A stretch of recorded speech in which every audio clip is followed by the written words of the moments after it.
Ongi etorri, bienvenidos a todos a esta última sesión de Desayunos Horizontes, con dos películas hoy que se presentan en Horizontes Latinos.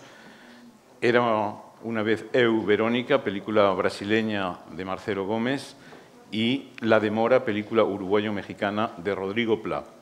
Sin más preámbulos, empezamos ya con Rodrigo Plá, cineasta mexicano y uruguayo que está con nosotros. Bienvenido. Muy buenas, muchas gracias por invitar. Bueno, Rodrigo, nosotros estábamos convencidos de que eras un cineasta mexicano, La Zona, Desierto Adentro, películas muy mexicanas, y ahora nos hemos enterado que eres también uruguayo, con una película uruguaya. Es decir, eres medio-medio. Te fuiste a México con el exilio, tus padres se fueron. Sí, a los 9 años, en 1977, mis padres tuvieron que dejar Uruguay y bueno, fuimos a parar a México, por suerte, y es el país donde crecí, donde estudié cine y todo. Entonces, pues ahí es donde hice mi formación, insisto, de cine, y ahí empecé a hacer las primeras películas, etc. Y donde conociste a tu esposa, que es tu colaboradora y guionista. Sí, que tiene una historia bastante similar también de exilios, pero ella con más vueltas al Uruguay que yo, ¿no? Y La Demora, precisamente, ¿cómo surge este guión? Es un cuento que escribió tu esposa. Efectivamente, es una adaptación de un cuento de Laura, que en realidad se llama La Espera, y que bueno, que es como una historia sumamente entrañable, narrada a través de dos monólogos que se intercalan, la voz del padre y la voz de la hija. Y bueno, como que pensamos que podíamos llevarla perfectamente al cine y que podíamos ubicarla en Uruguay, y fue así que decidimos hacer esa experiencia y regresar un poquito allá y probar suerte.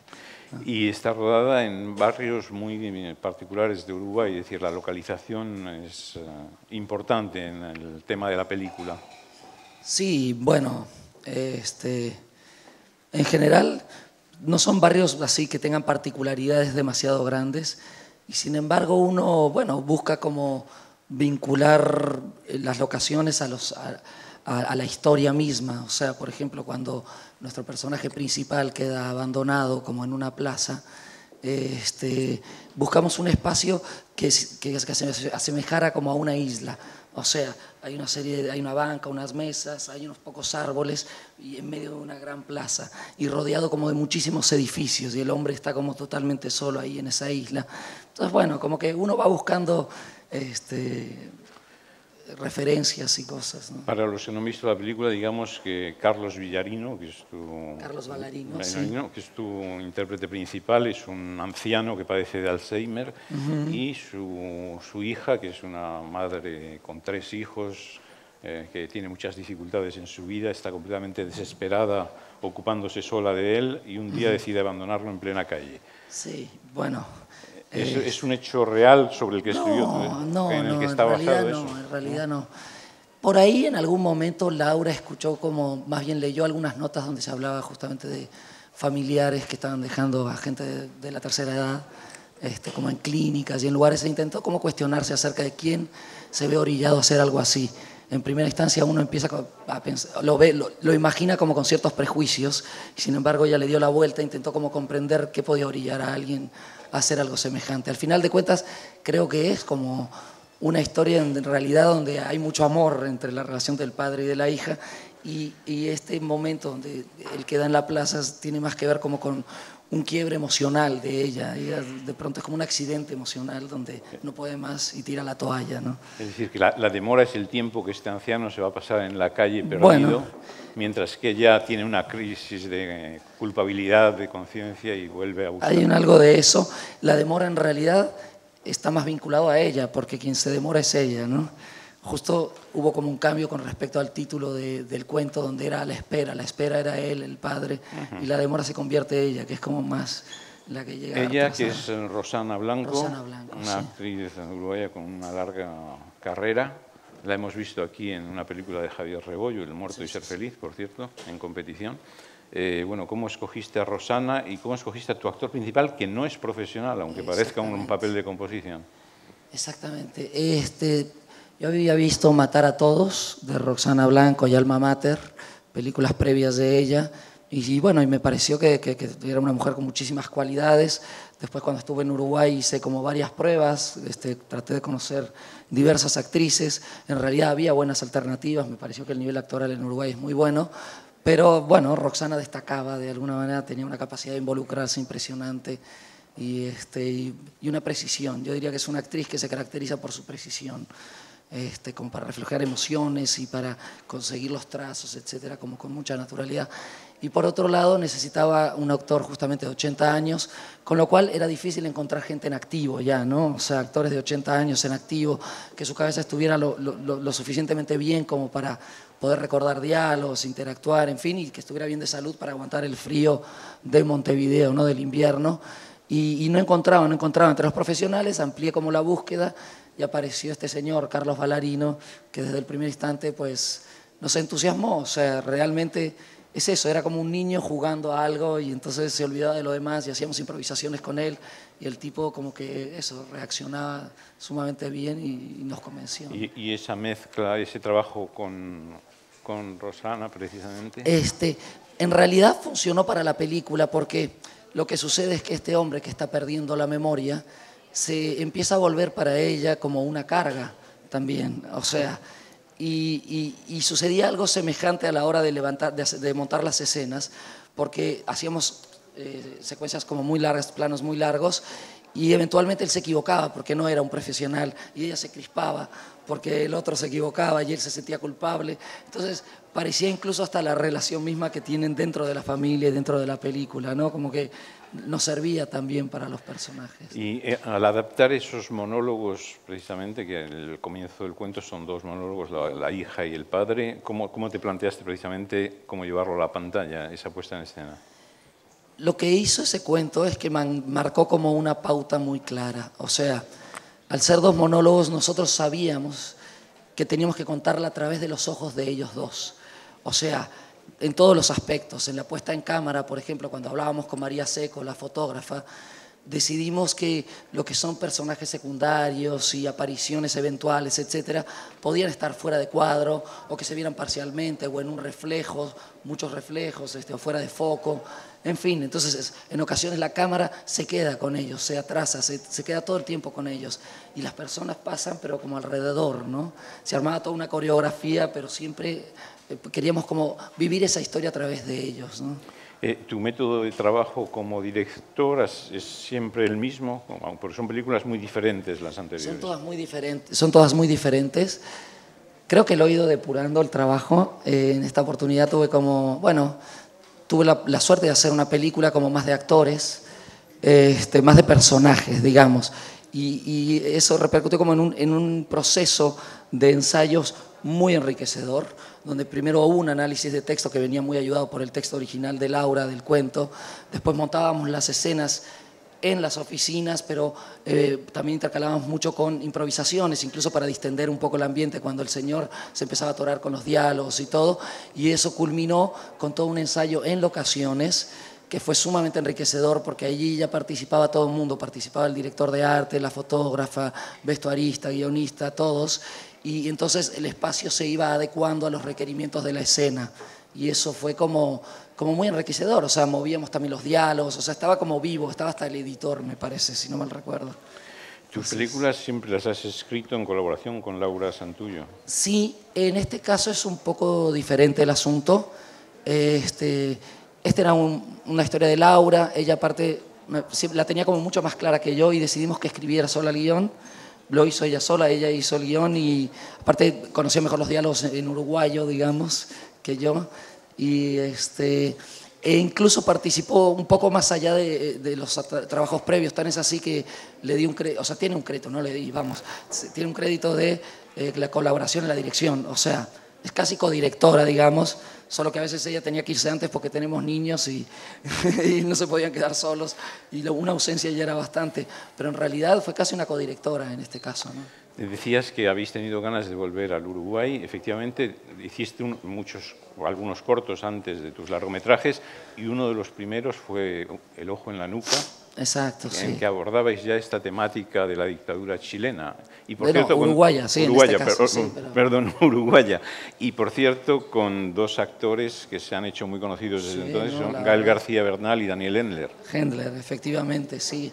Esa fue una experiencia que tuvimos por allá del año 98, creo, 2000. Y también había sido bastante enriquecedor, se trabajaba de la misma manera, con un equipo grande de mexicanos trabajando, que es lo que pasó en este caso, porque es una coproducción con México. O sea, casi todos los colaboradores y jefes de equipo eran mexicanos, aunque también había uruguayos. Y nada, y armamos el equipo y habíamos hecho esa experiencia previa. Sin embargo, lo hemos dicho antes, tus dos películas, tu primer largometraje, La Zona, y luego Desierto Adentro, son dos películas completamente diferentes por el tema y formalmente también cada una. Sí, no estoy seguro, supongo que, digamos, hay algo intencional en eso, pero tiene más que ver como con respetar las historias e intentamos como que la misma historia nos guíe y nos vaya diciendo cómo debemos de hacerla.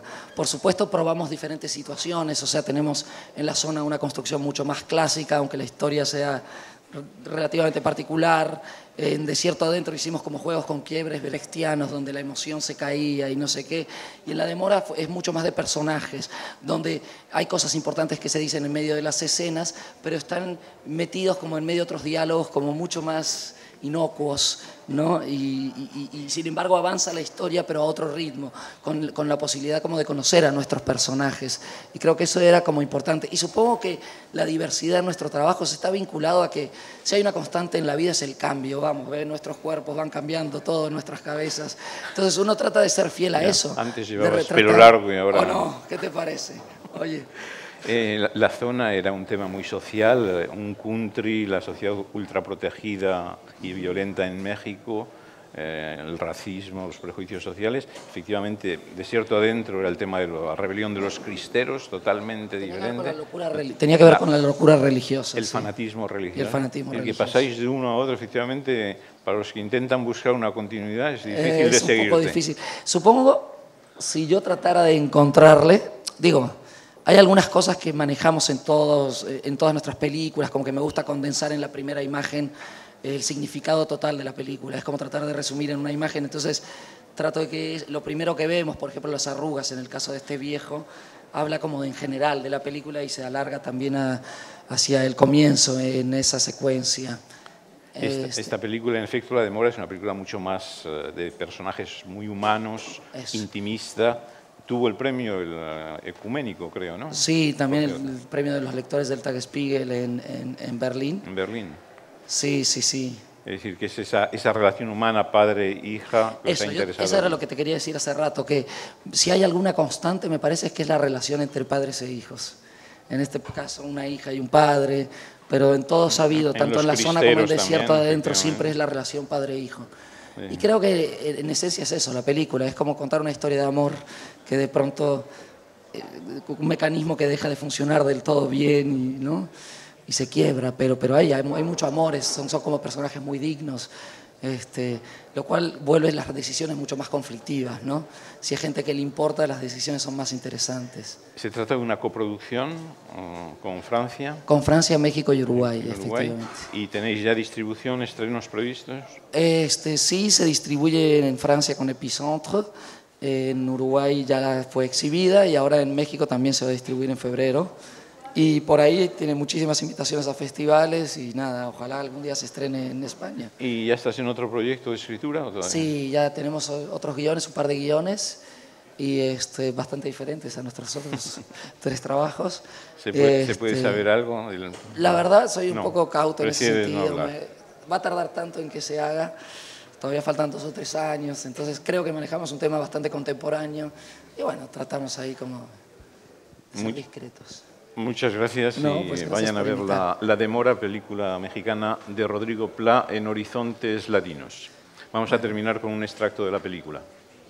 Gracias. Debe instalarme esta situación, de verdad no podés. ¿Qué situación? Tu padre es la situación. Te voy a pedir que salgas por ahí. Si uno no se acuerda de dónde queda la casa de uno, es como si no tuviera casa. ¿No sabes si estuvo mi papá tomarse la presión? Ya revisé, no ingresó nadie con el nombre de su padre, ni su padre ni nadie.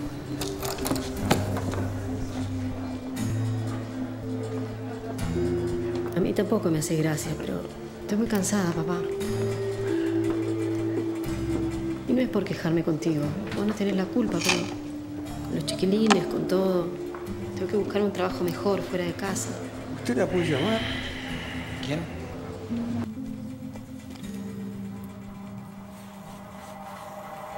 ¿Un teléfono?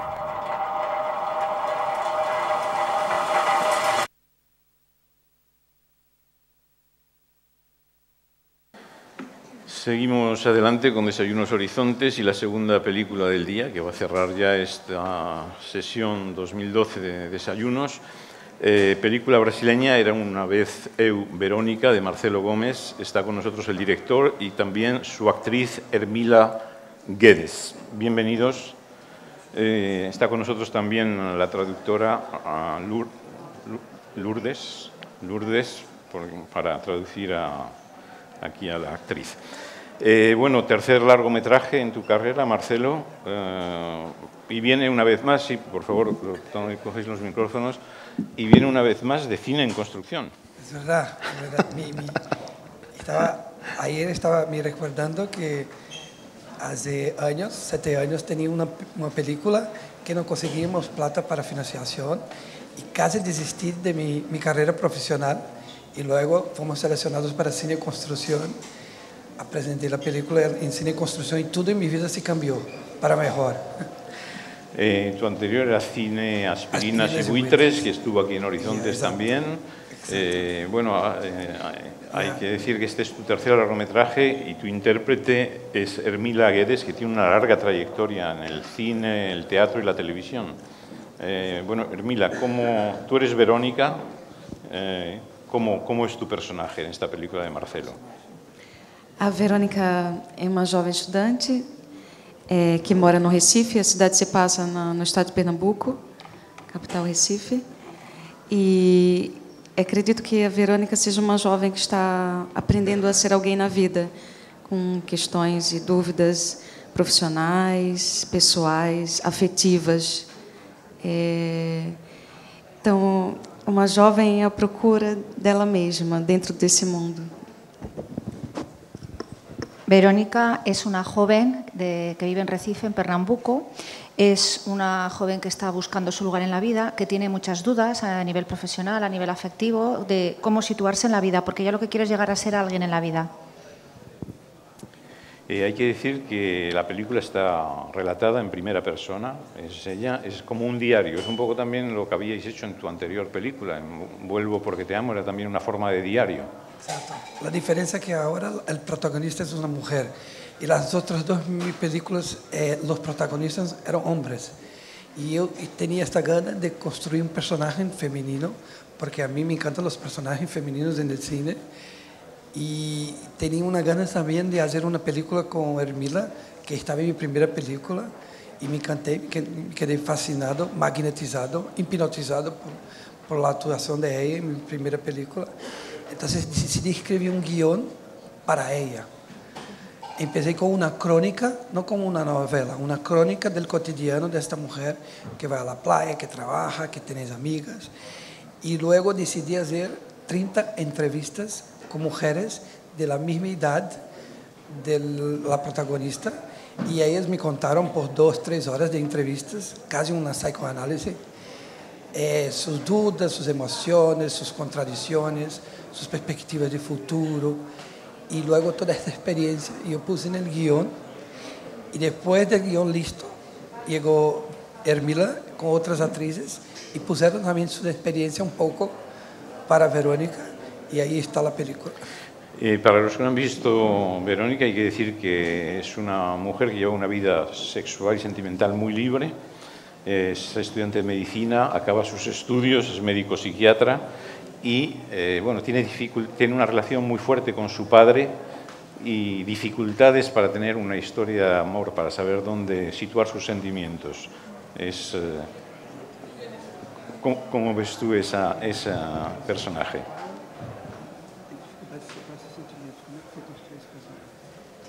Bom,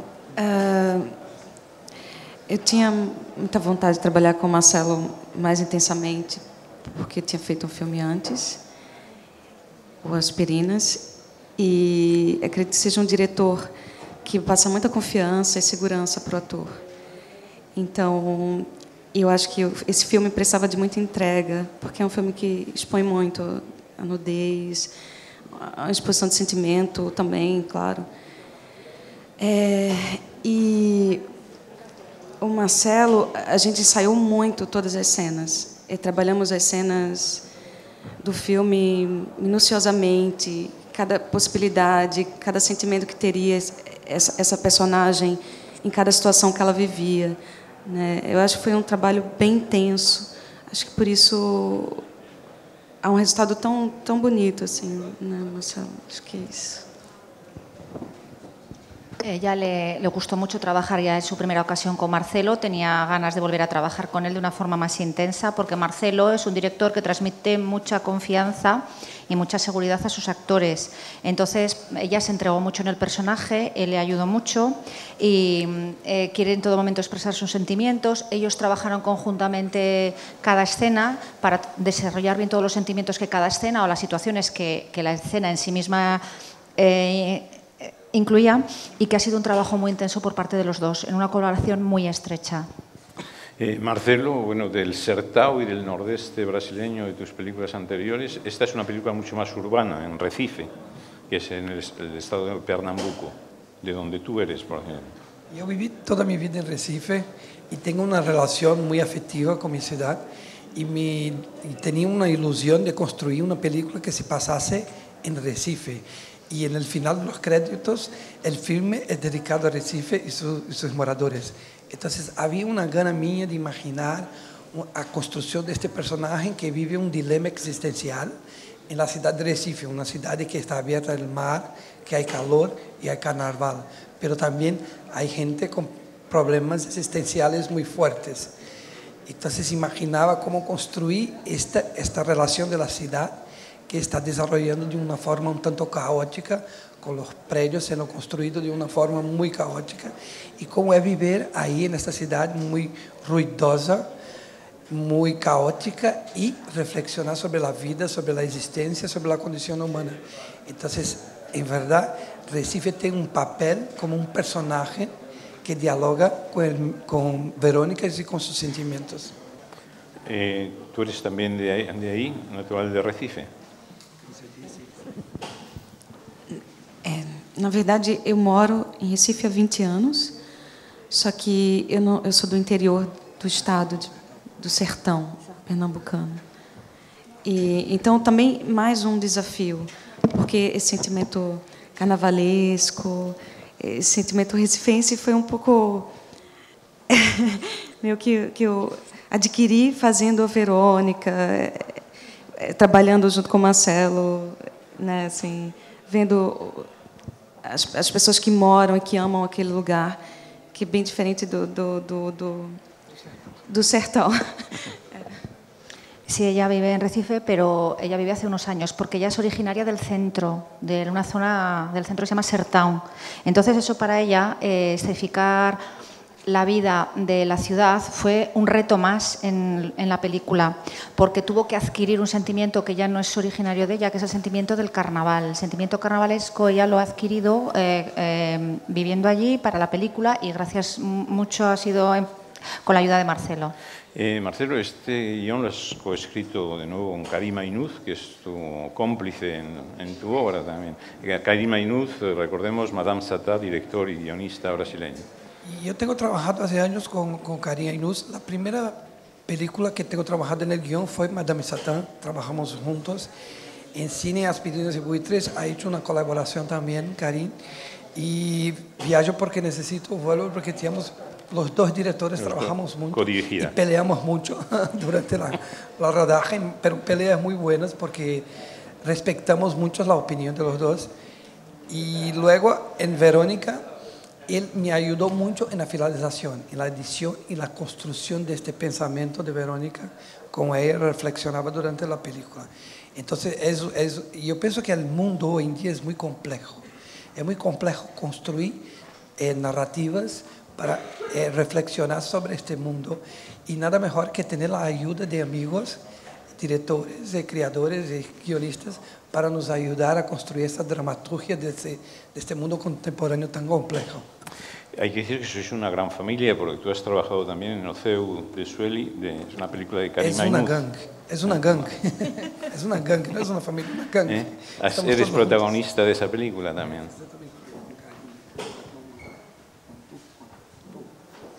Sim, e lembro que fazendo o Céu de Sueli, o Marcelo falou sobre o Verônica, sobre o projeto e a vontade de filmar mais comigo, né?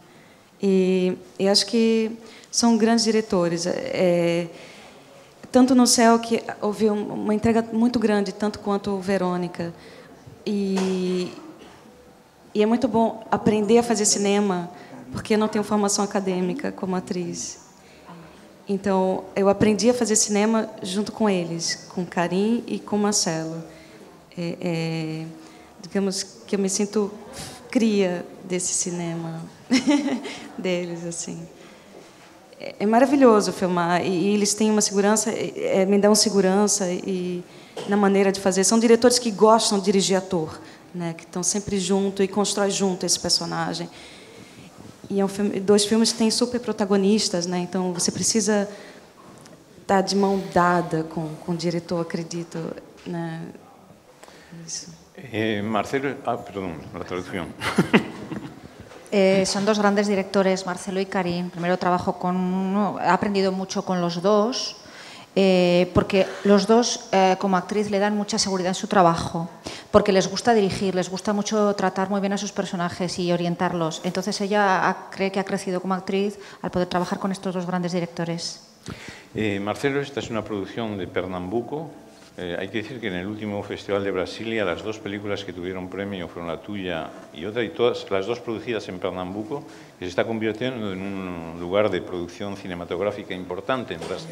Es muy interesante porque en los años 20, en la época del cine mudo, Pernambuco tuvo un ciclo de cine mudo muy importante en la historia del cine brasileño, pero eso hace 80 años. Y luego empezó como a 15 años atrás a hacer largos metrajes en Pernambuco, y son largos que corrieron todo el mundo en los festivales y ganaron premios, y empezó a construir este fenómeno inexplicable de Recife ser un polo cinematográfico con directores muy creativos, muy talentosos, que hacen un cinema muy diferente, muy particular. Y es muy interesante porque Brasil es un continente, Brasil es gigantesco y tiene diferentes acentos, diferentes maneras de mirar el país. No es solo Río de Janeiro y São Paulo, que es la concentración de todos los artistas, la producción cultural. Ahora tenemos a Pernambuco y Recife, que trae una mirada nueva para Brasil, una mirada nueva sobre el país, sobre la cultura y sobre la identidad de un pueblo que es muy plural y continental. Hermila Guedes, bueno, ya para terminar, el cine, la televisión, el teatro, pero ¿te sigue atrayendo más el teatro que el cine? Cinema, acho que eu fico mais à vontade. Eu sou uma atriz que é muito minimalista nas minhas atuações, então acho que é o cinema que melhor me cabe, assim, acredito, que melhor se vê o meu trabalho. Televisão é sempre um desafio e teatro é uma necessidade de todo ator. Acho que poder fazer poder trabalhar nas três linguagens é super privilegiador, assim, para um ator no Brasil. Eu acredito que são poucos que podem isso, sabe? Eu me sinto uma privilegiada, uma atriz privilegiada, assim. Dice que donde más a gusto se siente es en el cine, porque ella se siente una actriz minimalista y donde mejor se ve su trabajo es en el cine. La televisión para ella es un reto y el teatro es una necesidad. Se siente una privilegiada por poder trabajar en los tres medios, cine, teatro y televisión, porque es un privilegio para cualquier actor, pero ella particularmente se siente muy privilegiada de poder tocar los tres registros. Muchas gracias, os deseamos mucha suerte con Era una vez eu, Verónica, de Marcelo Gómez. Vamos a terminar ya con un extracto y les decimos hasta el año que viene ya, porque estos desayunos se acaban. Un extracto de la película brasileña En Horizontes Latinos.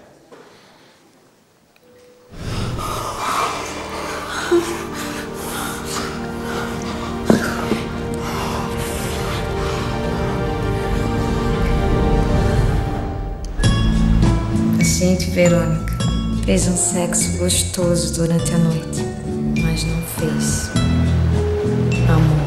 Verônica, te quiero decir. O paciente em questão não tem tendência ao romance, apenas ao sexo.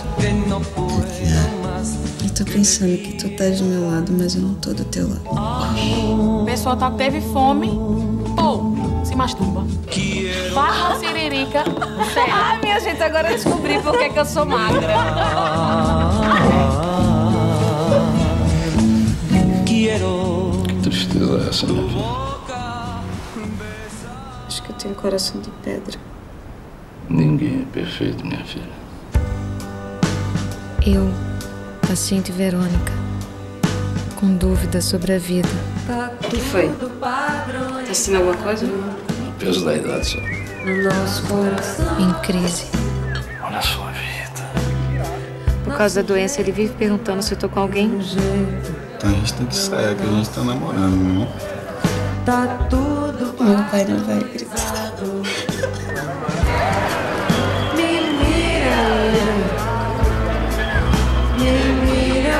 O bom de estar em crise é que quando fica assim, minha libido fica em alta.